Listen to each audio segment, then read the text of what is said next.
Greetings, friends and brethren. This is Dr. Bob Thiel of the Continuing Church of God. And today we're going to do something we haven't done for a few years, and that is I'm taking questions. These are written down. I have not seen any of these.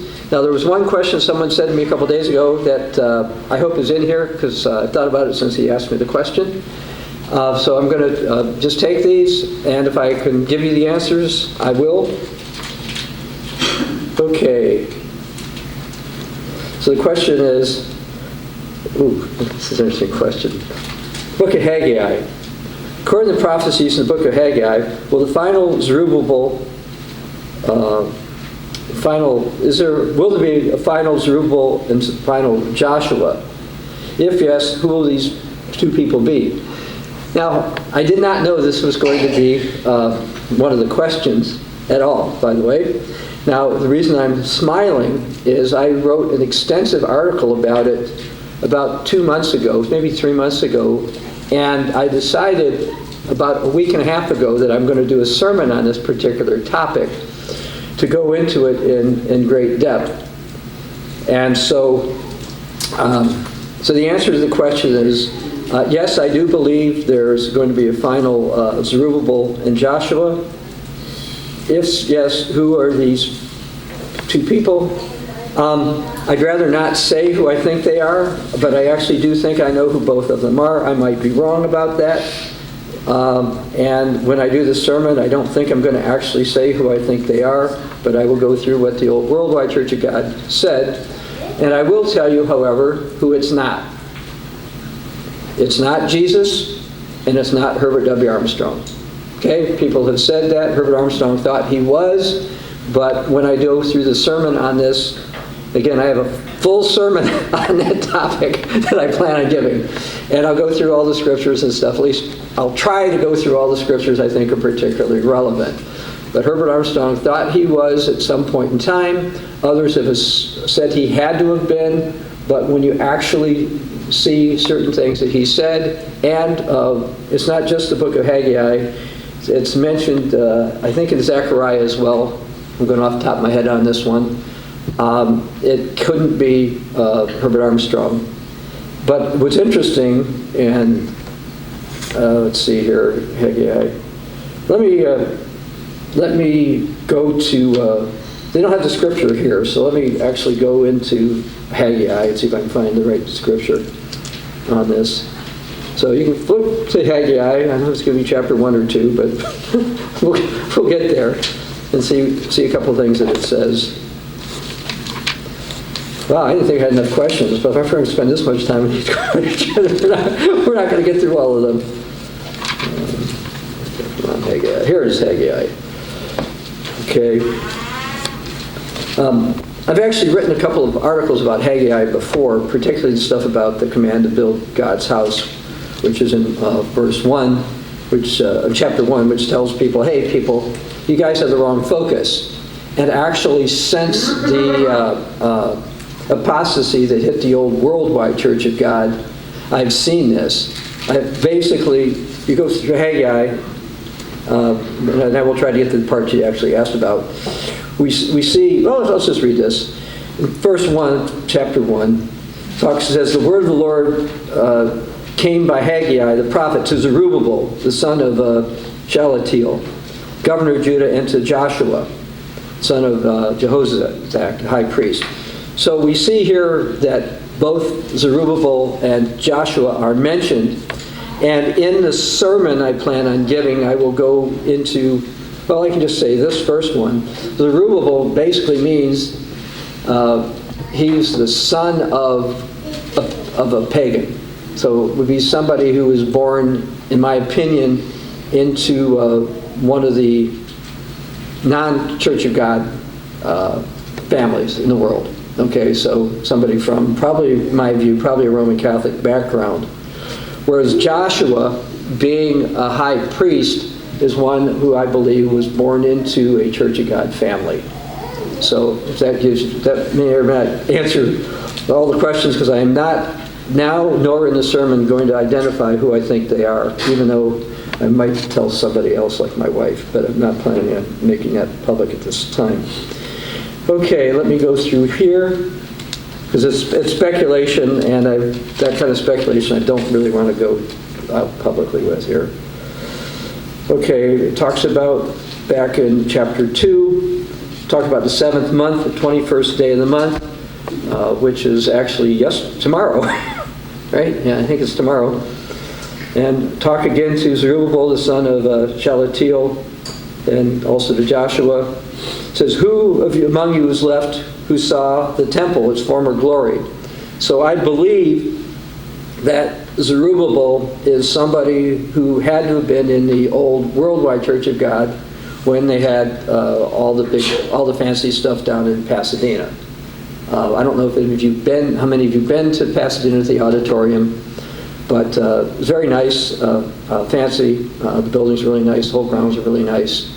And actually that's one thing that's happened. After the apostasy that hit the worldwide Church of God, we've had people say, okay, if you had a building that looked like this, we'd be with you. As a matter of fact, there's two guys out there who are both, one's a false prophet and the other's a false apostle. I think they're both false apostles. I think they both call themselves apostles too, who I doubt their conversion. They claim to be in the Church of God. Both of them build fancy buildings. One of which, who built the buildings, he said when he gets these buildings out, that all the splinters, which is what they consider all of us, all the splinters were going to go with them, overwhelm their Feast of Tabernacles sites. It was going to be a marvelous, glorious thing, and it didn't happen. He also said that 3 people were going to die the same day. Now, according to one person who followed him, I was one of the 3 who was supposed to die. This is like 10 or 15 years ago. I don't remember exactly when. I'm not a ghost. Okay? I'm not dead.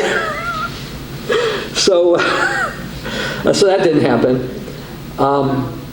But again, there's others out there that said, if there was something that was absolutely clear, then we would all come.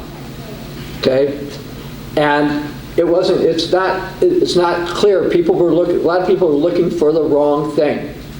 A lot of people were comfortable with the old worldwide Church of God. Had a really nice campus. I went to 2 of the 3. I visited. I didn't attend. I visited the Big Sandy one. I went to the Feast of Tabernacles there. I foolishly thought people actually camped at the campground over there. I was in a pup tent. Nobody else was. Big trailers, fancy stuff. It rained a lot over there, by the way. I couldn't roll over one way or the other from my sleeping bag because I had water on both sides of me. My tent was only this wide. Okay?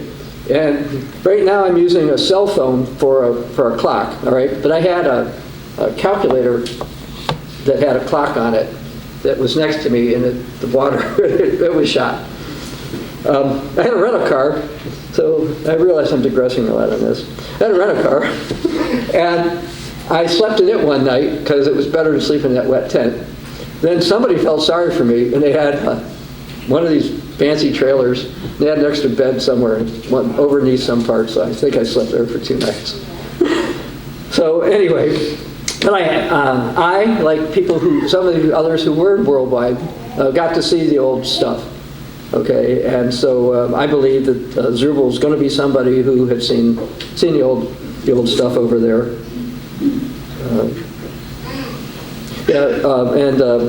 There's a prophecy about the signet ring. I'm going to go into that in more depth later. And Zerubbabel died without fulfilling that, and that's true. Okay, so again, I do plan on doing a sermon on that in the future.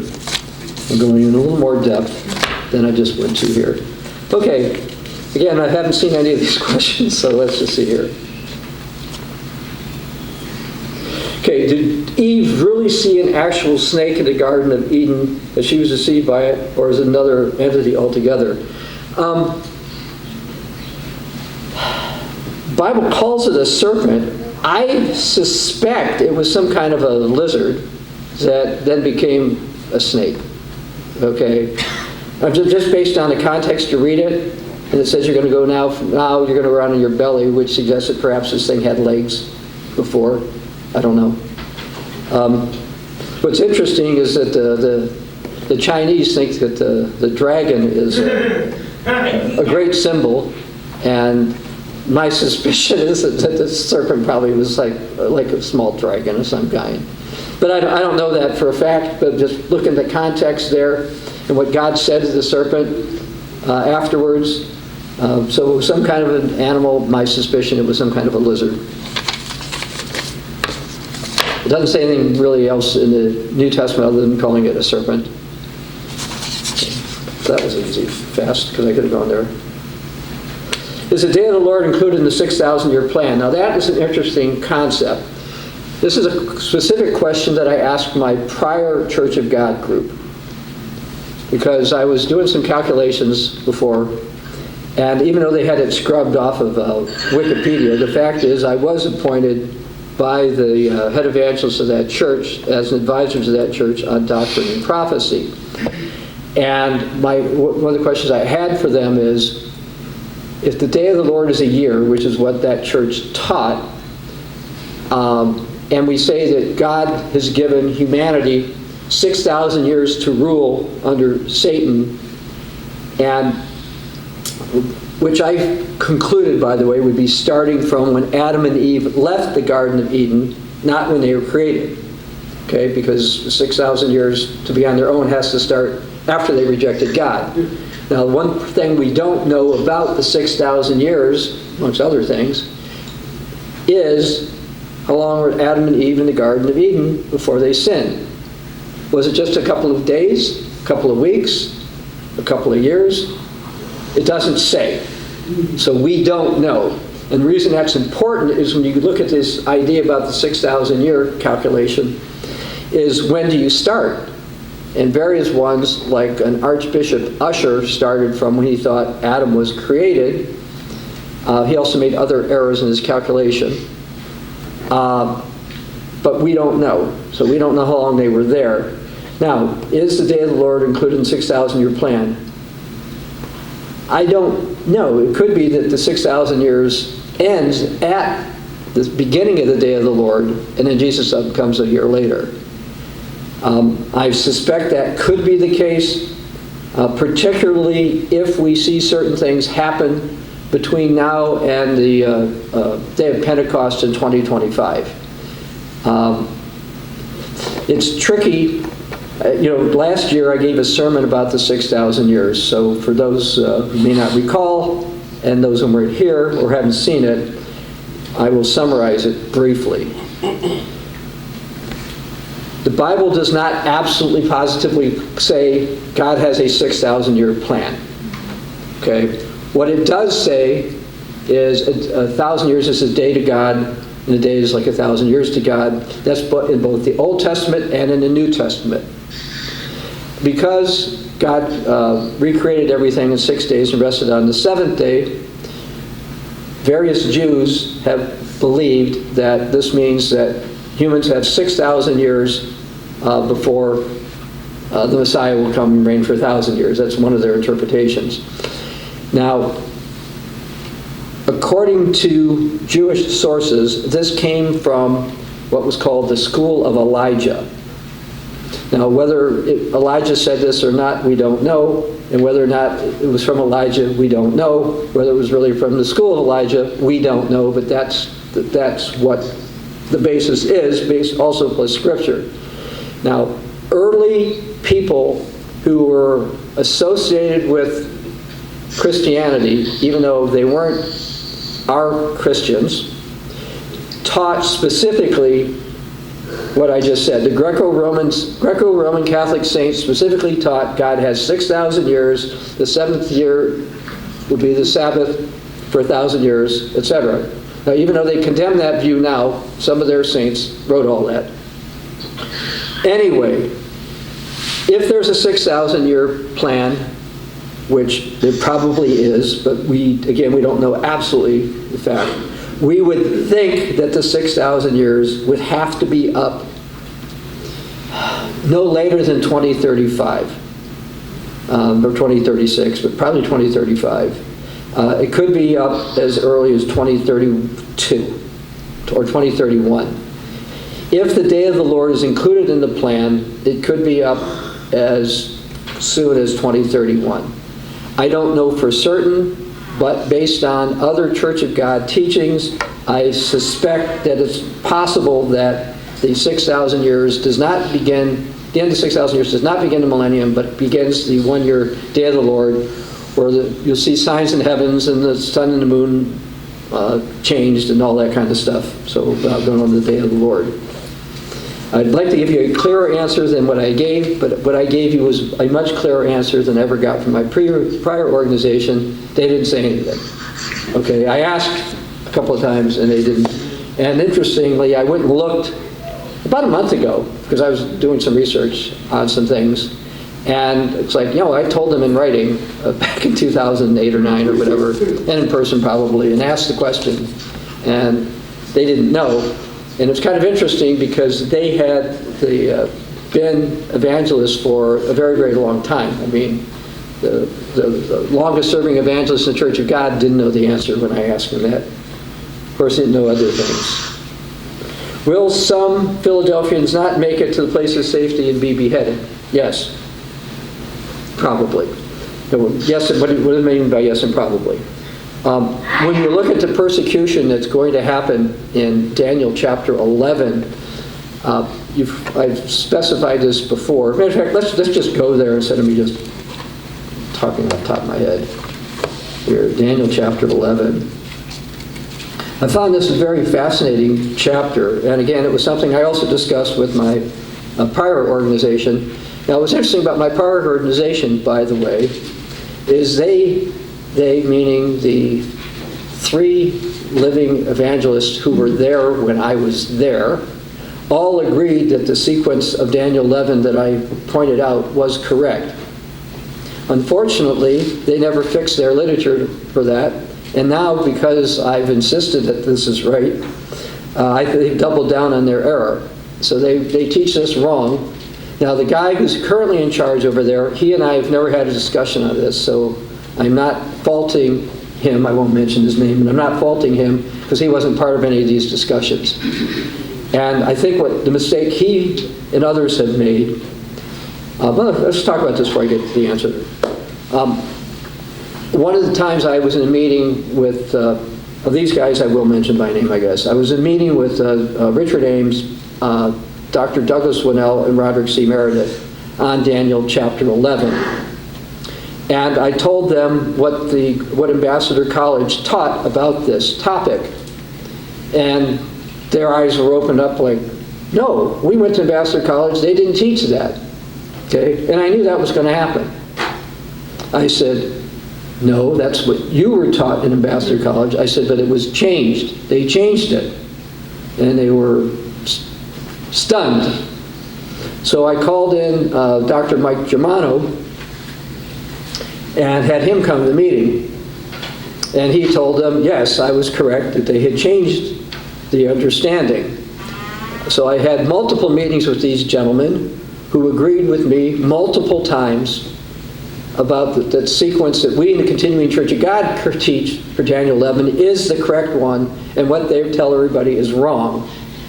They promised me that within a month of my meeting in December of 2011, they would update their statement of beliefs and fix the mistakes that they had. Then later they decided against doing that, and they haven't fixed it as of the last time I checked, which is about a month ago. So they don't teach it right. And it's sad because they know. And one of these people that I talked to over there, when we was talking about church history, he was horrified by the errors in one of their booklets on it when I explained one page at a time. By the time I got to the 5th or 6th page, he threw up his hands. And he'd flown out to actually meet with me, that how many mistakes they had. Then they didn't fix it. You know what he said? And you've maybe heard me say this before. What he said? It doesn't really matter. Our people aren't smart enough they're not sophisticated. They don't know.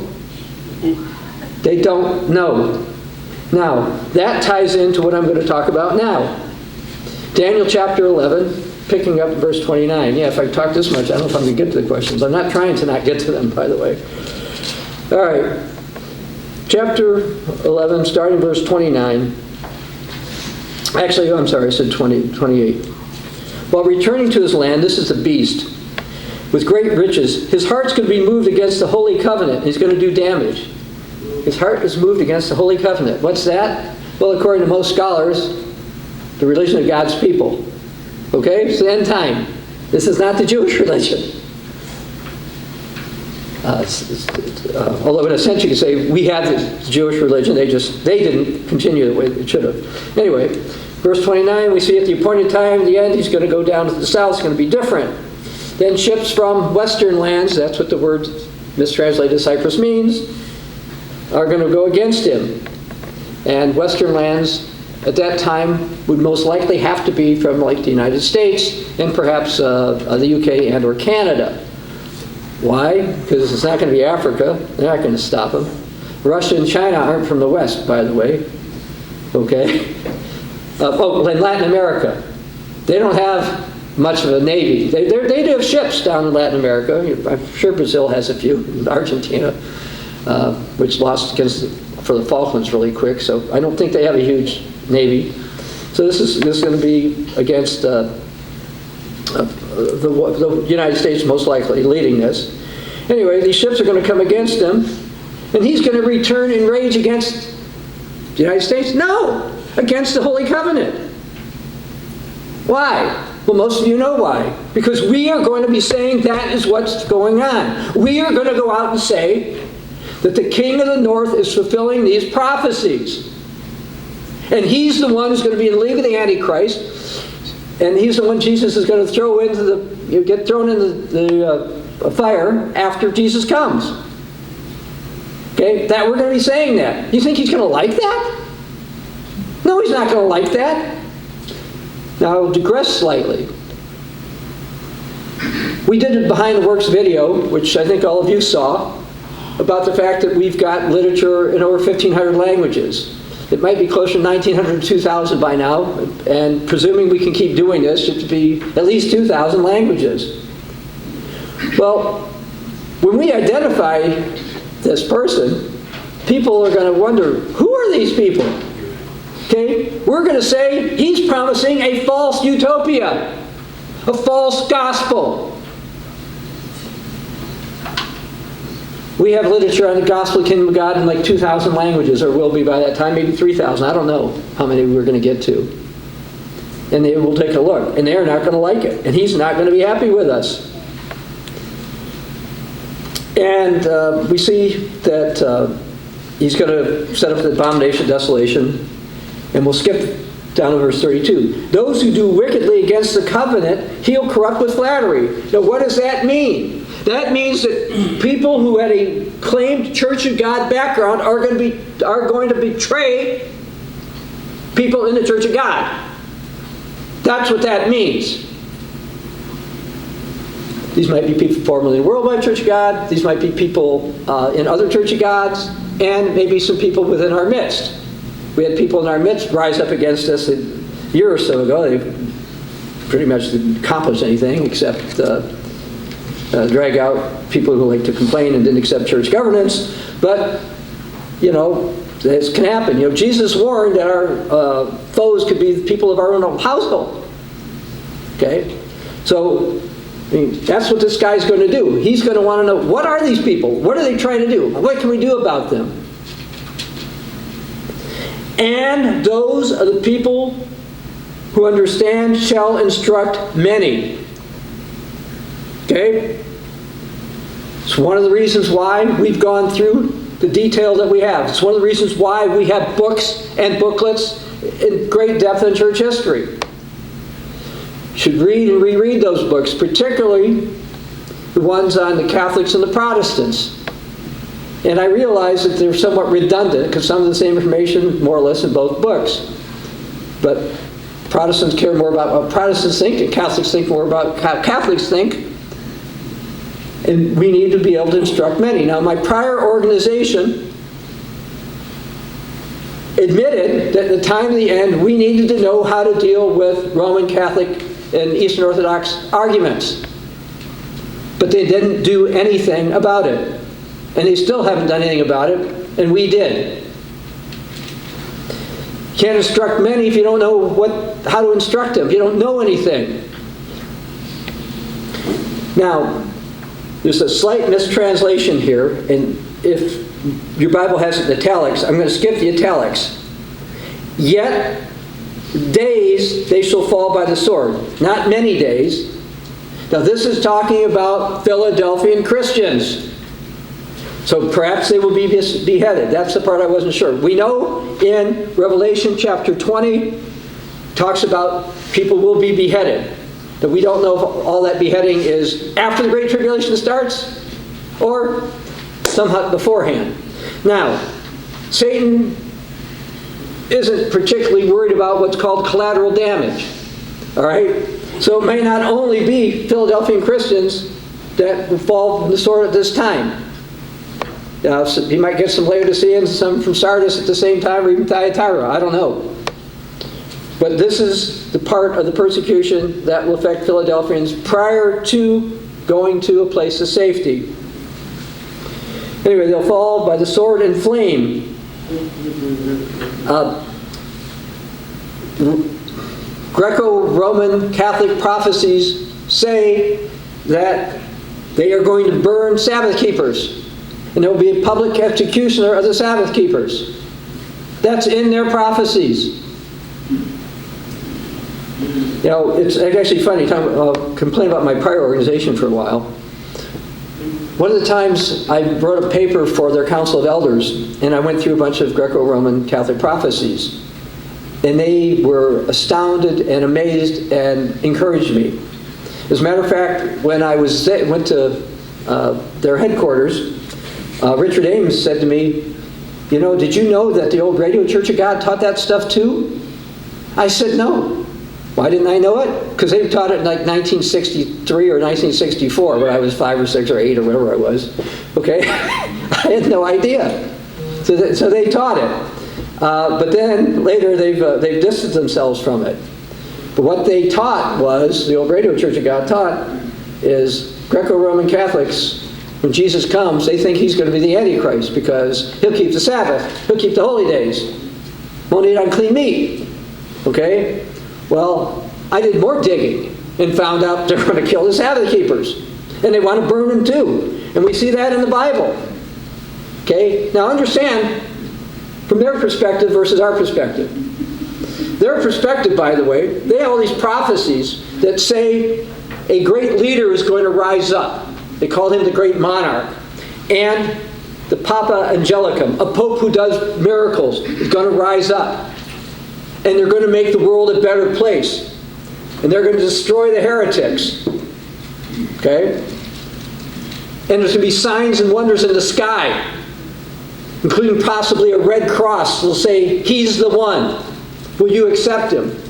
The Bible warns about signs and lying wonders are going to accomplish, come with the coming beast. All right? They're going to say, no, this is our guy. He is the King of Kings. Yes, they call him the King of Kings in our literature. But most people in the Church of God are ignorant of all that. I've been accused of all kinds of stupid stuff because I actually understand how Satan is using these prophecies and how he intends to use them to deceive many. They've got prophecies they're going to burn us. They don't seem to think that they're not supposed to, what it says in Daniel chapter 11, verse 33. They will feel justified by what they're going to do because their so-called great saints have said this is what's going to happen. And this is what needs to happen to get rid of these people. They're not going to think, oh, this guy is just totally off of his rocker. Some will, by the way, still think that. But others are going to say, oh no, this is supposed to happen. Our sages over the last 1700 years have said this is going to happen. This is a good thing. Anyway, so you see where else I was at this. Okay, we've talked instructed. Many, some are going to fall by sword and flame, by captivity and plundering. And when they fall, they'll be aided with a little help, but some will join them by intrigue. Some people will pretend to be with us. They'll say, oh, we've been watching your videos. Oh, we've been listening to you over the radio. You know, we've got... And I realize not a zillion people listen to shortwave, but you realize we are on 2 different shortwave radio stations. We cover the entire world on that. And of course, on the internet, we've reached every single country. We did that within the first 6-8 months of being part of the Continuing Church of God. Okay? There's, oh, we've been following you. You know, I get emails all the time like that. I've been following you for years. And they're not here. But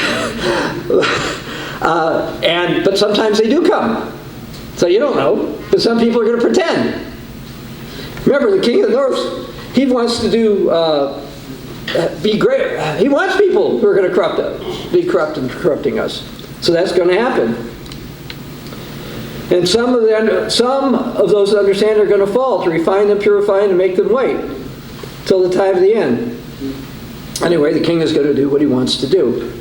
So that answers that question. We'll see how many I can get to.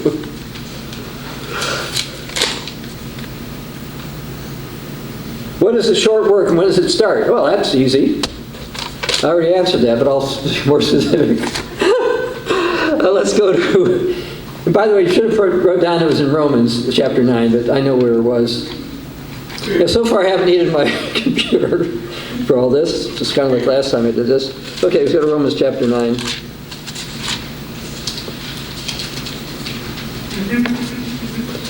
Now, starting in verse 28.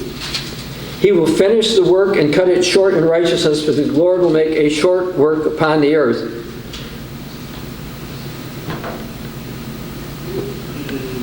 The last conversation I had with Roderick C. Meredith in San Diego before their church moved to Charlotte, North Carolina, I was talking to him and he'd made a comment, or I reminded him of a comment he'd made. He had said that despite being on various TV stations, that their impact was about the same as half of a peanut shell in the Pacific Ocean. And I reminded him of that. And I said, you know, if you double the amount of TV stations you're on, that makes you a full peanut shell in the Pacific Ocean. He agreed. And I said, now I am not in any way, shape, or form objecting to you guys increasing to TV. That's fine. Okay? That's not what I was trying to say. I said, but that's not how Matthew 24:14 is going to be fulfilled. I looked him in the eye and said that either you guys or me are going to identify the King of the North. And when that happens, people are going to pay attention to us. We're going to get what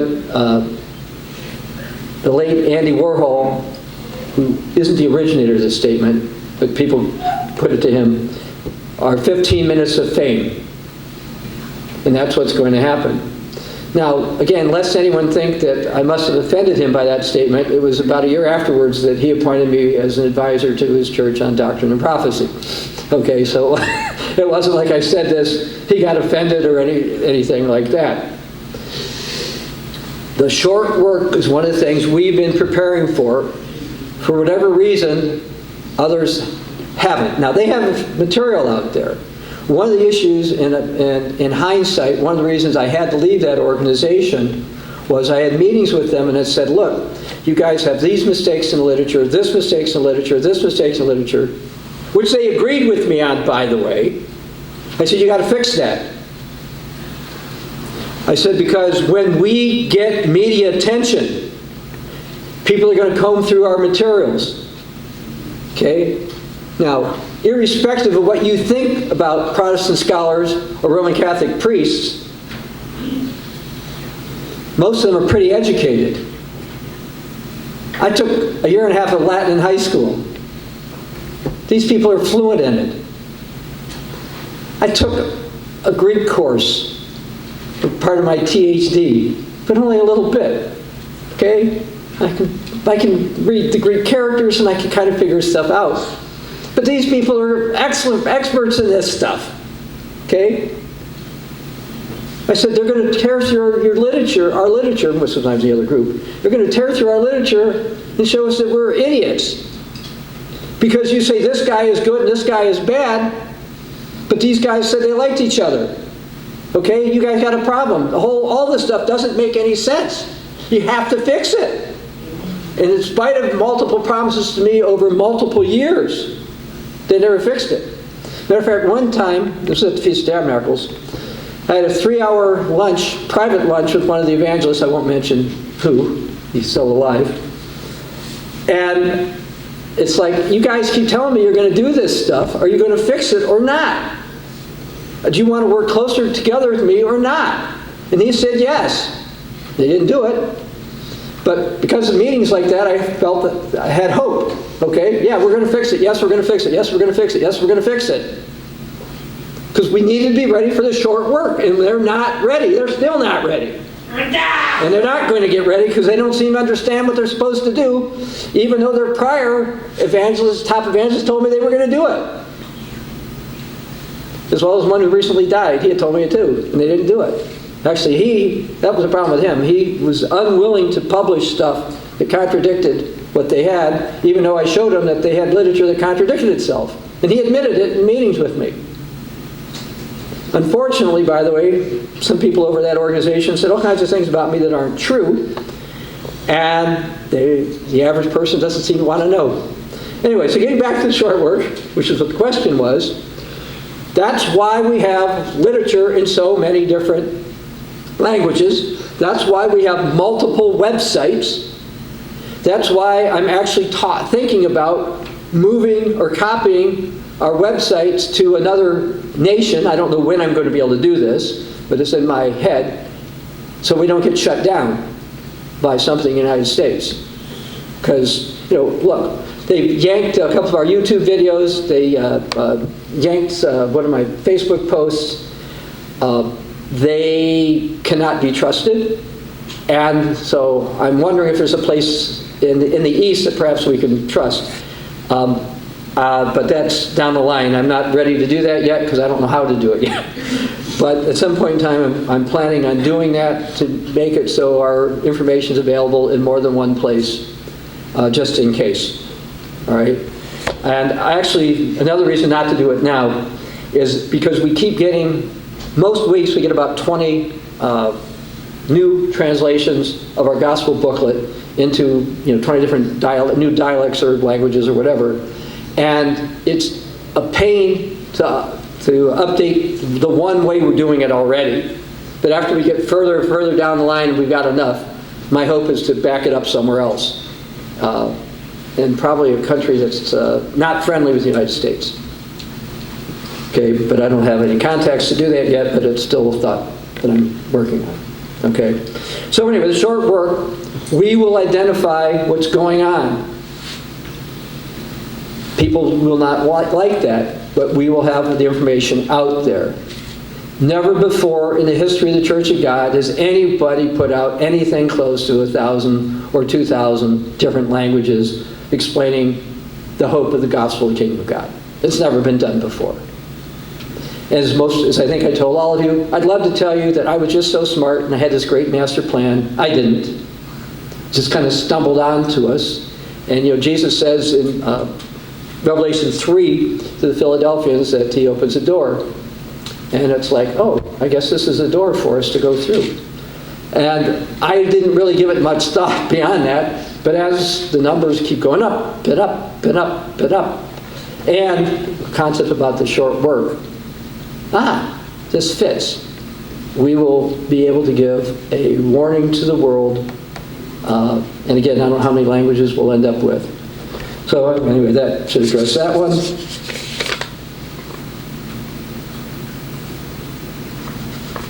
The Bible says to forgive 7 times 70. What if that's already been done? I won't go to read the scripture. This is what Jesus said. God has forgiven you more than 7 times 70. That being said, we need to be wise as serpents and harmless as doves, but beware of men. So I'm presuming, because there's no more context to this, I'm presuming this is probably somebody that is a family member who keeps doing things they're not supposed to do. I would say you are still to forgive, but if the person has proven themselves to be untrustworthy, I wouldn't trust them. Okay, and hopefully they will truly repent. But there's no limit as how many times we're supposed to forgive. But we don't have to trust people. And as a matter of fact, the Bible says be very, trust anybody. Okay. Oh, okay. Well, this is the one I was, someone asked me about a couple days ago. So let me read this, and I'll go from there. There seems to be doubt over Satan has been or will be cast out of heaven. Revelation 12 is like it's yet to come. Others hint it's already been done. Okay, so let me deal with that. Okay, I thought about that since this is the only one that I've kind of got asked about. And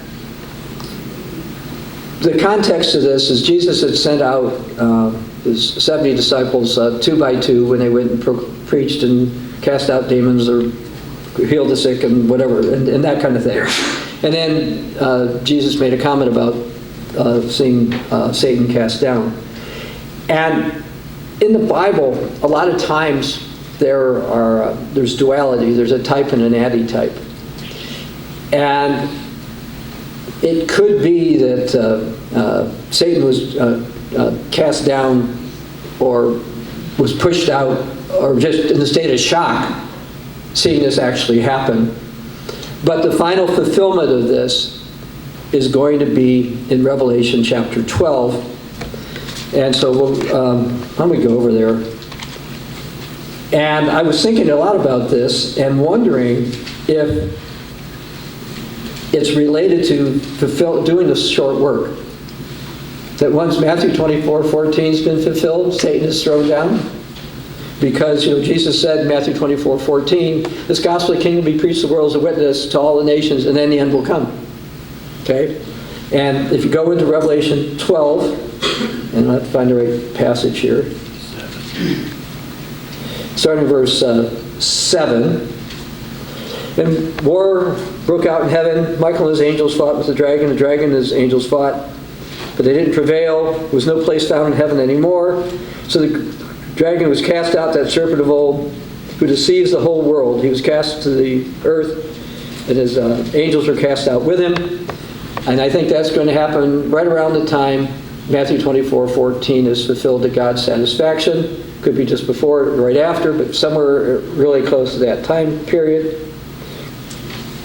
And we see the accuser of the brethren is coming down. And this is probably when we're going to start to see the persecution. Around this persecution, we're talking about Daniel chapter 11.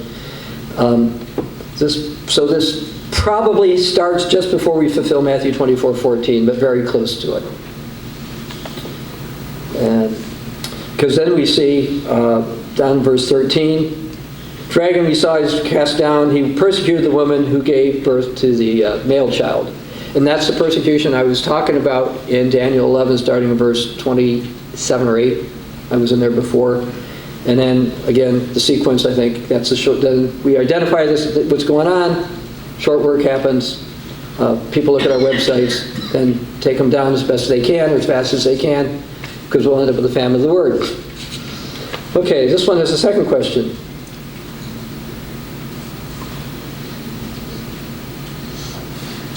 Not looking for exemptions from Sabbath, but travel, farming, nursing seem to be exempt or given more latitude. Is this something to be clarified? Well, I don't think nursing is really a job. You're feeding babies. You got to feed people eat anyway. Lawyers and legalistic types live in a gray area. Most of us live in the real world. Been asked about this and like a better answer than I typically say as far as work.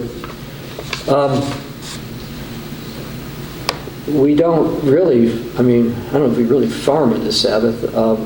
Yeah, we did have to milk our goat, so if you had that, I guess you'd have to do that, because otherwise they're screaming in pain. That's more to get rid of the pain. Other farming normally happens, I think, when you plant crops and stuff, they just come up. The lawyers and legalistic types don't care what we do anyway, so I'm not sure. I'm not sure what to add to this. I've got articles about it. I will simply say the following things. We don't do paid employment on the Sabbath. We never have. and we don't do schoolwork on the Sabbath. And it's not to brag, but I've got, I don't know how many degrees I have. I got between 12 and 14 years of university education, and I didn't break the Sabbath for any of it. So I know you can get through school and through life. I've been a baptized member of the Church of God since 1977, and I'm not saying my attitude's always right or that I'm perfect or anything, but I've never actually done work in the Sabbath, although there's comments about an ox in the ditch, so there's some things. And in our case, as I think you all know, we have a mentally disabled child, and he's always worked. But that's not what we're talking about here. I think it's mostly to do with carnal work. And I'm sorry if I didn't answer the question, but it's the best I can figure from this. All right, let's see what's next.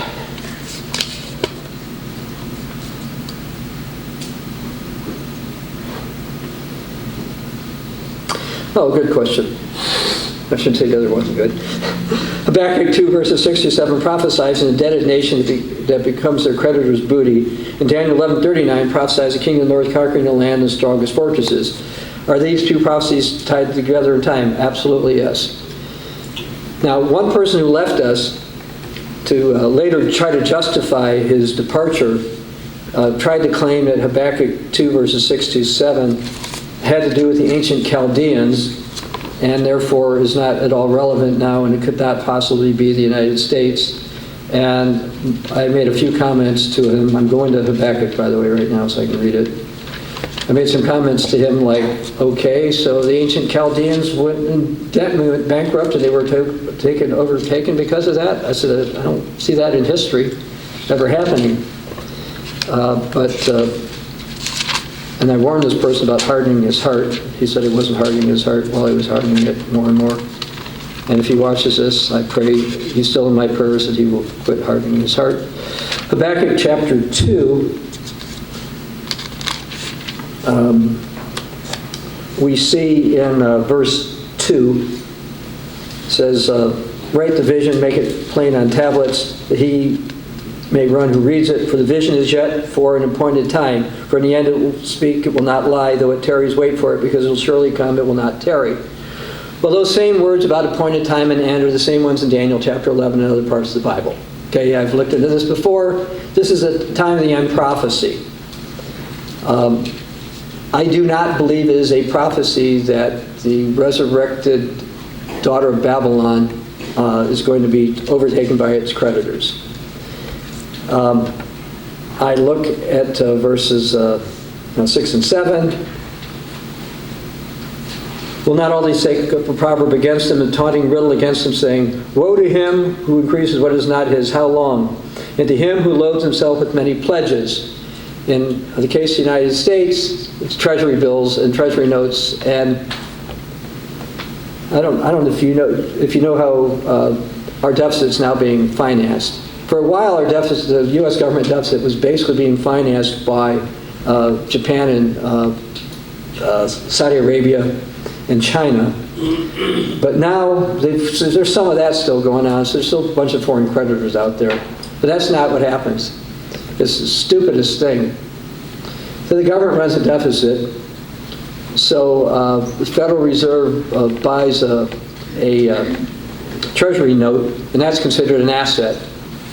And it's backed by this asset, which is nothing. It's just a piece of paper. Now, another stupid thing that they've proposed, and we'll see if they'll do it. I read this article yesterday, and I looked at it again this morning. Somebody warning about hyperinflation going to hit the United States. And it talked about things in the 70s and early 1980s. Now, in 1982, my wife and I were looking at the possibility of buying our first house. And I was a veteran, and so I could get a better rate to buy my house. Now, the interest rate I was offered as a veteran was 17.75%. Okay? That was too much. And if the United States had to pay that now, it would have a big problem. With interest rates somewhere around 5%, the amount of money the U.S. government has to spend now on interest is starting to exceed the amount it spends on defense. So if the interest rates double, triple, quadruple, becomes a spiral, and it's going to be really, really, really bad. Other people are noticing this. The dollar is slowly losing its position as the world's reserve currency. Now, right now, over in Russia is the BRICS summit, which ends today or tomorrow. I think it ends tomorrow. And one of the things they're proposing is trying to figure out how to bypass the US dollar. Now, the problem that they have is they don't trust each other. Okay? So, and the other problem they have is, for example, they'd like to trade back and forth their own currency. But Russia doesn't need that many rupees from India. And so it gets complicated. But they're trying to work around the US dollar. By the way, the fact that there's something called a euro also works against the US dollar. How so? Well, before, Germans had marks and various ones had other currencies over in Europe, but now they don't. There's 17 of them, I think, who use the euro as their currency. And that doesn't count the Vatican, which uses it. And Serbia, by the way, it's funny, most of the things done, even though they have their own currency, and they're not even in the EU, they use the euro, and they price things in the euro a lot. So they're trying to get around the US dollar, but people still have confidence in the US dollar. But verse 7, will not your creditors rise up against you suddenly? Will not they awaken who oppress you, and you will become their booty? Because you've plundered many nations, all the remnant are going to plunder you. Now, the United States doesn't want to think that they're plundering other nations, but the United States is, because we're running these deficits. We have no intention to, as a government, the United States has no intention to pay back the money we owe all these foreign countries. You may not know this, but there's actually more physical dollar bills out of the United States than in the United States. Okay? Because you've got countries like Argentina, until recently, they always had hyperinflation, so they would just do dollars. Matter of fact, I remember one time I went to Argentina. I asked the taxi guy if he would change dollars. It was an absolute yes, and I didn't get ripped off on the rate either. Unfortunately, I held on to those pesos. I have a few of them, and they're probably worth a quarter or a tenth of what I got for them. That was only like 3 years ago. All right. But there's a lot of actual physical dollars outside the United States. Also, you may or may not know, a lot of foreign countries own a lot in the United States. Europe owns a lot of the stocks in the United States. As a matter of fact, I think the New York Stock Exchange is owned by the Germans now. I think that's the case. Be correct if I'm wrong, but I thought that they either did or had a significant part of it. So they're going to finally decide, hey, they don't like that. Now, the other scripture to tie in was Daniel chapter 11, verse 39. And this is one that I had to explain to my prior church organization. And one of the reasons for that is that many of us, including who are older, read the old King James version of the Bible, not the New King James, and the old one's not as clear. But to be sure that the New King James wasn't messing up on the translation, I've got an article at the cockwriter.com website about this. I list about, 7 or 8 or 9, maybe 10 translations of Daniel 11:39 to show that how the New King James has it is a reliable translation. It's not just some one-off. Somebody got some weird idea one time and mistranslated it. Daniel 11 verse 39 says, thus he shall act against the strongest fortresses of the foreign god, which he shall acknowledge and advance its glory, and he shall cause them to rule over many and divide the land for gain. So this is the king of the north. He's going to come in, and this is where he's going to destroy the power with the strongest fortresses. Who has the strongest fortresses in the 21st century? Well, that's the United States of America. Now, my prior organization is kind of strange. On the one hand, they teach the United States gets destroyed before the beginning of the Great Tribulation, before the king of the north avoids the king of the south. Yet they say that the Great Tribulation begins Daniel 11, verse 40, which is out of sequence. And I explained that to them. And they got other stuff out of sequence. And I explained it to them in meetings, by the way. And they agreed with me. Okay? Now some say, well, maybe they just told you that. Well, then they're bearing false witness. They didn't agree. They said it. Okay?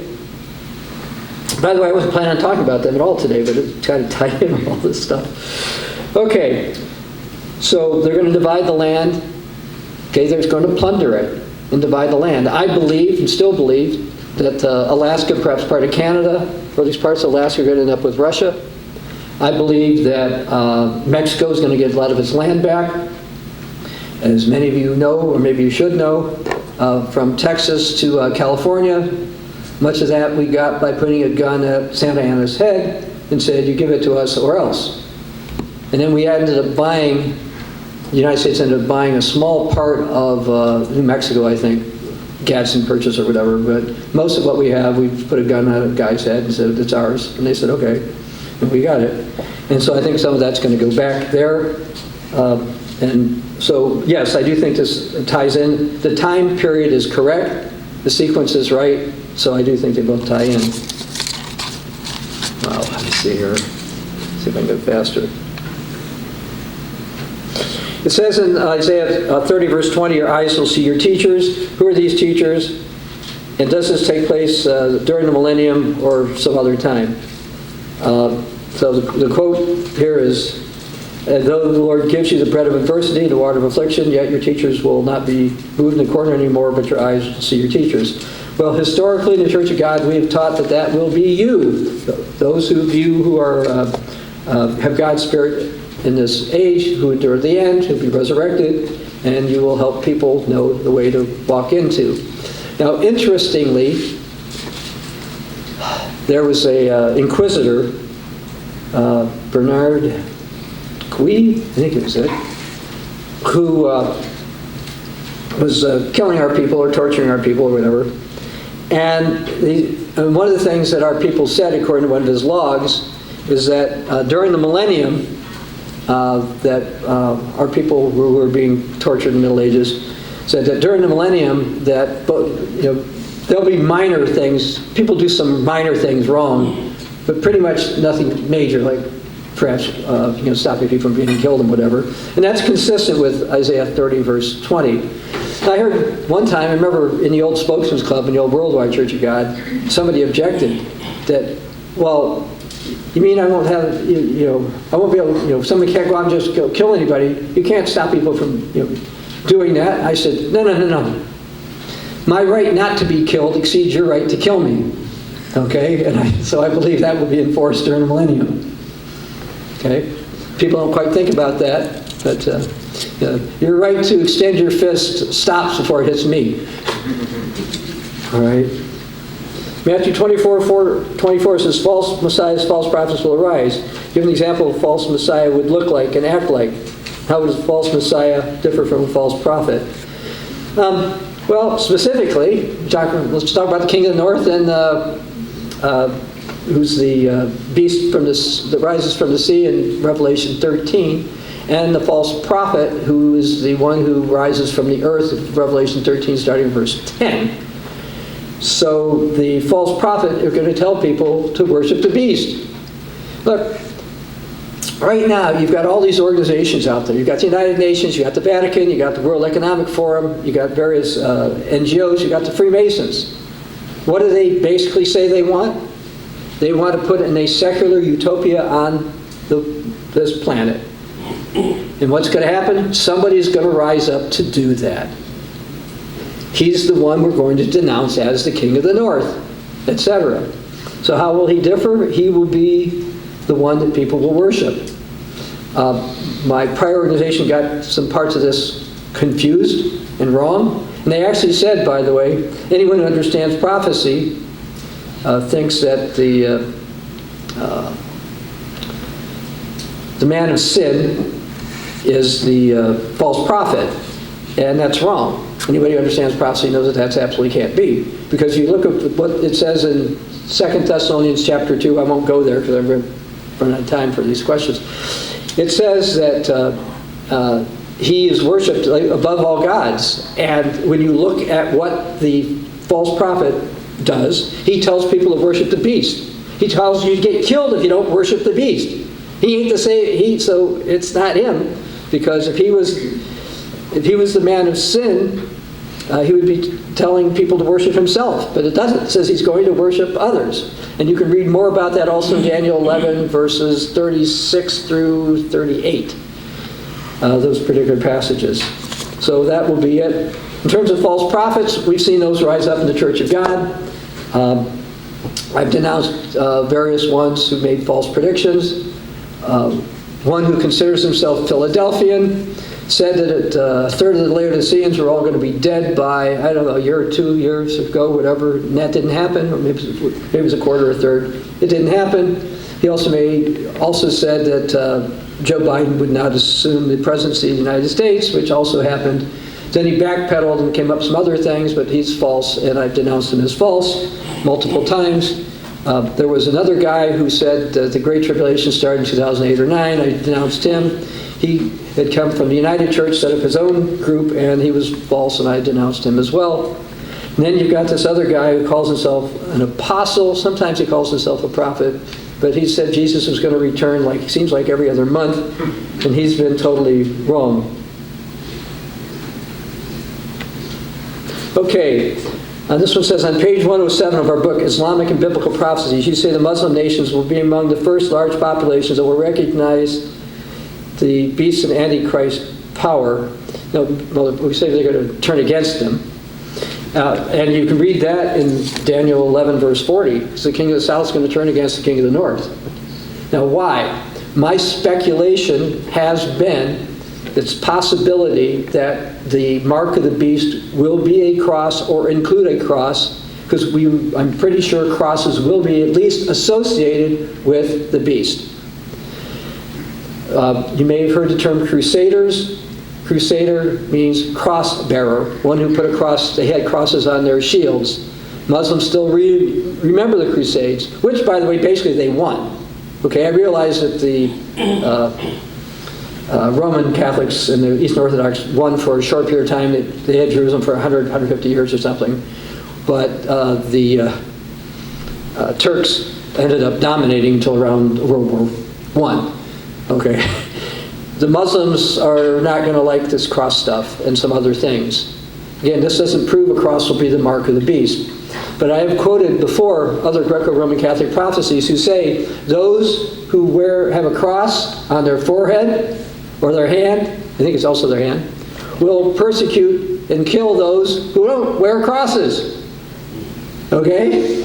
We don't wear crosses.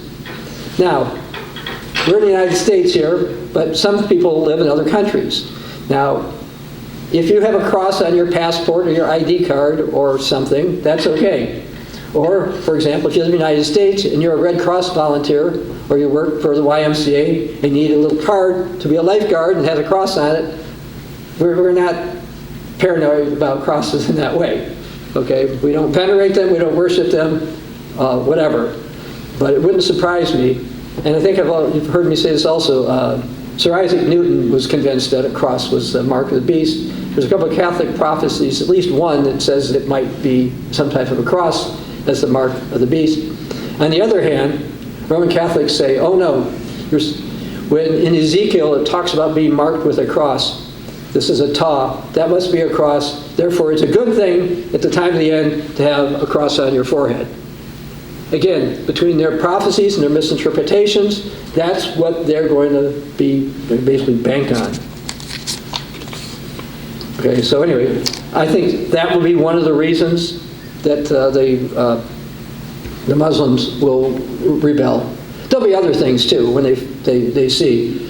For example, in that book on Islamic biblical prophecies for the 21st century, I mentioned in there, according to Muhammad, there were two types of Christians, the righteous and the rest.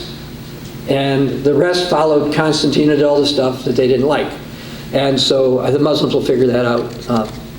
I think they will only temporarily be enamored by the beast. It might be because they see an apparition.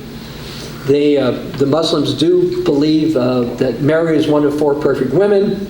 And if some apparition claiming to be Mary shows up, really shows up. You've got Fatima from 1917, where 3 little kids saw it, nobody else saw it. There's all kinds of other Marian apparitions out there right now, by the way, that nobody sees except a couple of nuts every now and then, or some people, or older people. But I think to be one of the signs and lying wonders may very well be some apparition that people see. You can say, are you people out of your mind not believing that? You know, that's the Mother of God. How could you not listen? Okay, this is one of the perfect women of Islam. How can you not listen?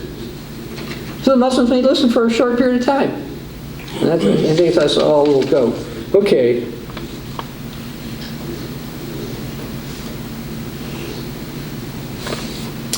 Okay, this is interesting because I mentioned this. Jeremiah 33, 17, 18 says, David will never lack a man to sit on the throne of David. And in the announcements today, I went over that, and that there are scriptures in Psalm 89 that says that it will last forever. And the Levites will never lack a man to offer burnt offerings. Will Levites actually be offering burnt offerings in the millennium or beyond? Okay, there's two issues here. One, the scripture only says the Levites won't lack a man who can do it. Not that he will be doing it. But there are some scriptures in the Old Testament that suggest that animal sacrifices will be utilized for some period of time after Jesus returns. The old Worldwide Church of God taught that that was because various people with their carnal backgrounds, they'll need something to kind of help snap them out of that, and that we may have some kind of offerings for some period of time.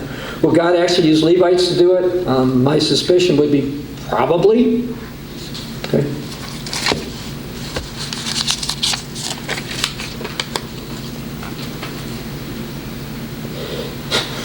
Daniel 11:33 says, those who understand shall instruct many. What sources of knowledge will they use to instruct? Well, the Bible and the messages that we've given you, and I've mentioned some particular books. Will this instruction take place prior to the Great Tribulation or during the Great Tribulation? Okay. Daniel 11:28 through 38 is basically prior to the Great Tribulation, so that instruct many scripture is for there. However, during the Great Tribulation, the two witnesses are going to be instructing many using the same information. And I believe, and have long believed, that the two witnesses will travel around the world during this period of time. They'll be supported by the Philadelphians, who are at a place of protection, and, in my opinion, probably scattered Laodiceans, who won't be at the place of protection or place of safety. I believe that some of our literature will be helpful during that time. I've mentioned that we've got a book called Beliefs of the Original Catholic Church. I think that book will really help a lot during that time. We've had another one called Hope of Salvation, How the Continuing Church of God Differs from Protestantism. I believe that will also help. But we also have one that was probably one of the most technical that I've had to write. And not that all my sermons are that exciting, but probably some of the more boring technical ones, by my opinion, because what I was covering was in the book, Who Gave the World the Bible? We need to know that. Why do we need to know that? And why did I write that book when I did? I did it before I wrote the Catholic book. Because the Roman Catholics say they gave the world the Bible. And everybody accepts that. I mentioned in the announcements, I think, that I used to write for Wikipedia. And I did. About 30 years ago. They had a section on the canon of the Bible. Now remember, Wikipedia back then claimed to have no point of view. So I added about this much in a multi-page article. I didn't write, I had just a very small amount.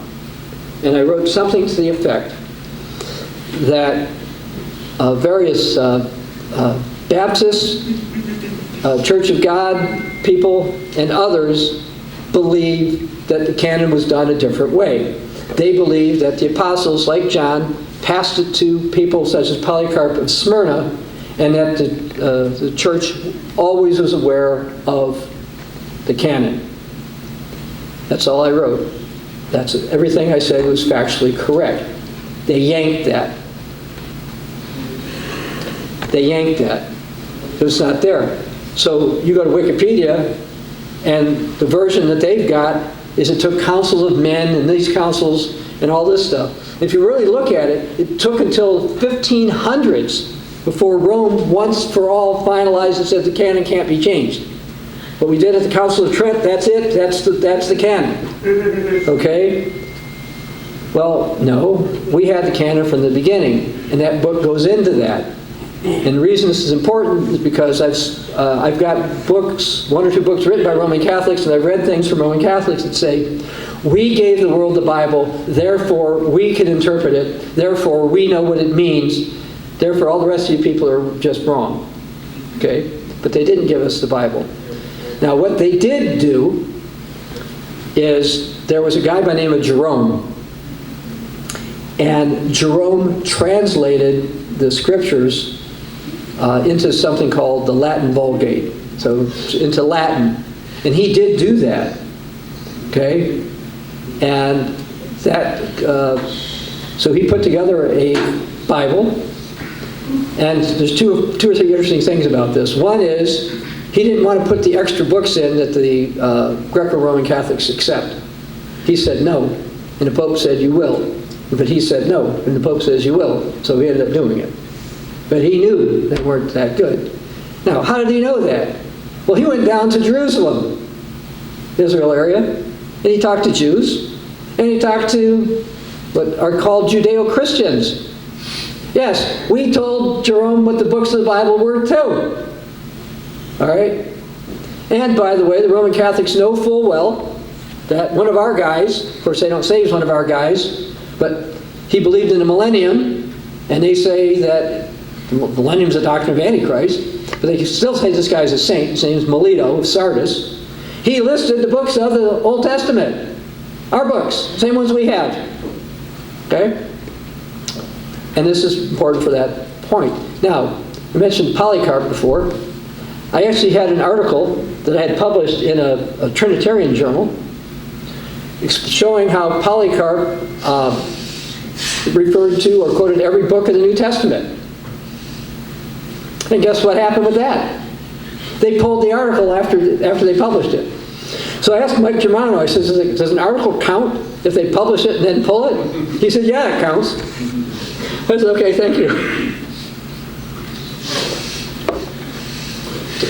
Talk about Mike Germano for just half a minute. He and I get along well. It's kind of funny because we went to some of the same schools.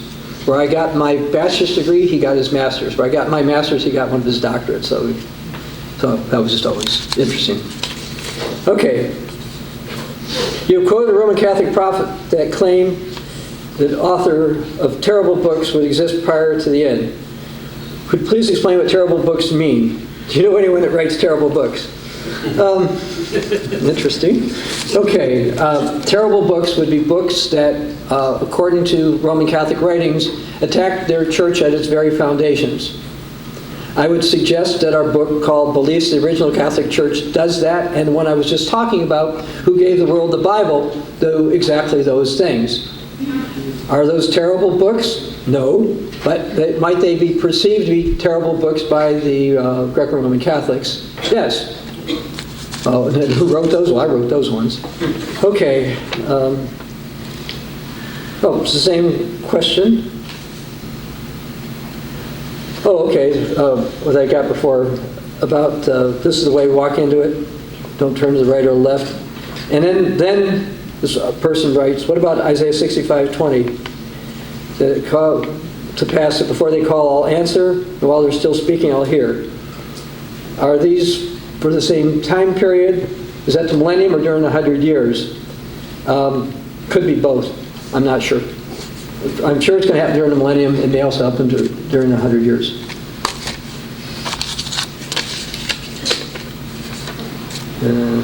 Not going to get through all these.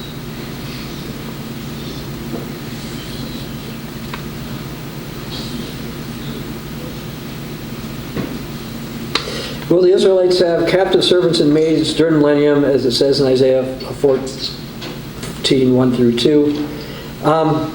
They'll have employees. I don't know if they'll really be servants the way they had them in the past. But I would say the employees. trying to see if I can get through this really quick. There's Isaiah 4:5 saying there will be once again a cloud of smoke by day and a pillar of night during Millennium. Okay, it says in Isaiah 4, in that day the praise of the Lord will be beautiful and glorious, the fruit of the earth will be excellent and appealing. For those Israel who've escaped, come to pass, those who've left in Zion and remain in Jerusalem will be called holy. Everyone's recorded among living in Jerusalem. The Lord's washed away the filth of his daughters of Zion and the blood from Jerusalem to their midst. In judgment, verse 5, Lord will create above every dwelling place in Zion, above her assemblies a cloud and smoke by day and shining flame by night. It says they're going to have it. We're going to have it. I don't know what it's going to look like. I'm not quite sure why, but I would say yes. I might get through these.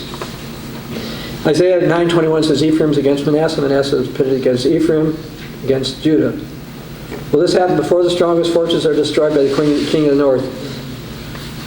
Maybe in one sense, but maybe more physically afterwards. Because this possibly happens as a result of the U.S. and Britain's abandoning Israel during this present conflict.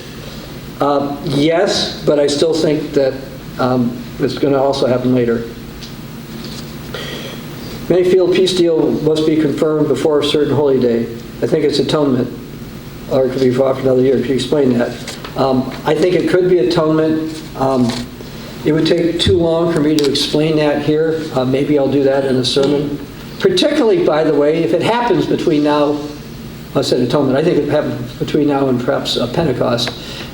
Once it happens, I will be happy to go in more depth, explain it, but when I look at my time, I should be done now. But I have one more question, so I'm going to at least attempt to deal every question.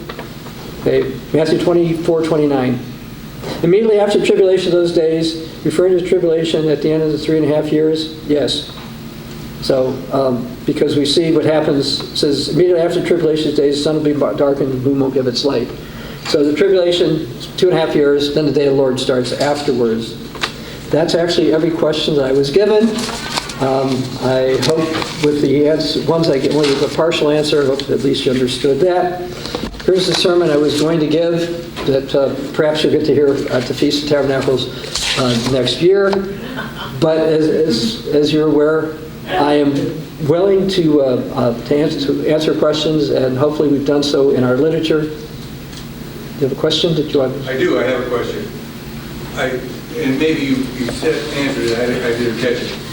In Haggai, you mentioned Zerubbabel, and you talked about the people that saw the former glory, and you mentioned ambassador. Was the not former glory Grover Beach?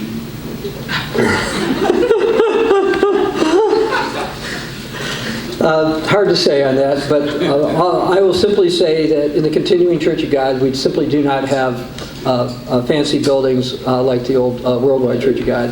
And in the days of the children of Israel, they cried when they saw the new temple coming up because it was nothing like it. And they just assumed it would be great like it. And that has application for us now. Well, anyway, I've used up my time.